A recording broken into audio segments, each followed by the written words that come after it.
comes to selling products, what do we know? That's why we have this segment. But apparently trust is very important, so it's little wonder that brands will do almost anything to get you to trust them. A Reader's Digest survey has this week revealed Australia's most trusted brands of 2016. At the top of the list is vacuum company Dyson, followed by Energizer and Duracell batteries, Lipton tea and Samsung Electronics. Dan Gregory, Jane Caro here to talk us through it. I mean, trust is a big word. Reliability, sure, for Duracell, but do you trust a battery? What's trust all about in marketing? Well, it means you believe that what they promise they will do, they will do. Okay. And they consistently do it. And that's really all trust is based on in almost anything. Yeah. That means if you say something, you deliver it. And is that from using the product and seeing that their previous products have been good?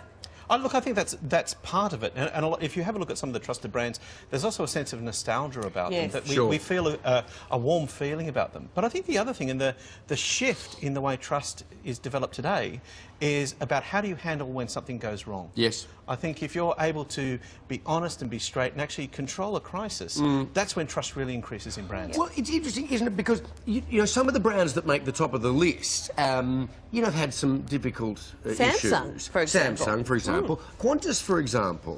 You know, they had engines falling off planes. They, you know, took their maintenance offshore. They had a massive strike. You know, Still and yet never lost a they're still the passenger. most trusted airline amongst Australians. Yeah, I think there's a great example. Lexus had a terrific problem with the Lexus 400, and instead of doing a product recall, which is what most car companies would do, they divided their team up into small groups. They went out to every Lexus owner's home with a technician who fixed the problem they were in the driveway with an apology and with a gift. Oh, really? That Yeah, builds that's cool. Yes. And that's just actually courteous, good behaviour. Whereas when you look at VW and the trouble they've been having with claiming something that they then failed comprehensively to deliver. Well, their problem was it was fraud. Yes, so exactly. it's a pretty easy way to break trust, right? They lied. Yeah. And they are going to have tremendous trouble building that trust back up, because trust is hard to get. It's over time, and you're absolutely right, it's often the brands from our childhood that always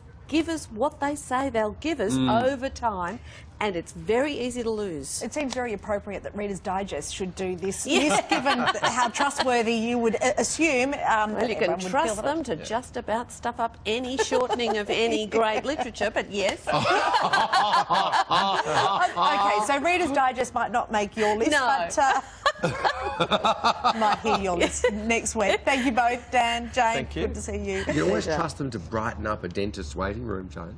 Well, Yes, from 19... It's usually an edition from 1994. I thought you were talking about Jane and Dan. To brighten up a dentist's waiting room. They're always in my dentist's waiting room. When I take the happy gas, I start to see Dan and Jane spinning around my head. Hello. That's trust. That's Ahead this scary. morning, Creepy. Really, yeah, I'm scared now. Essential News.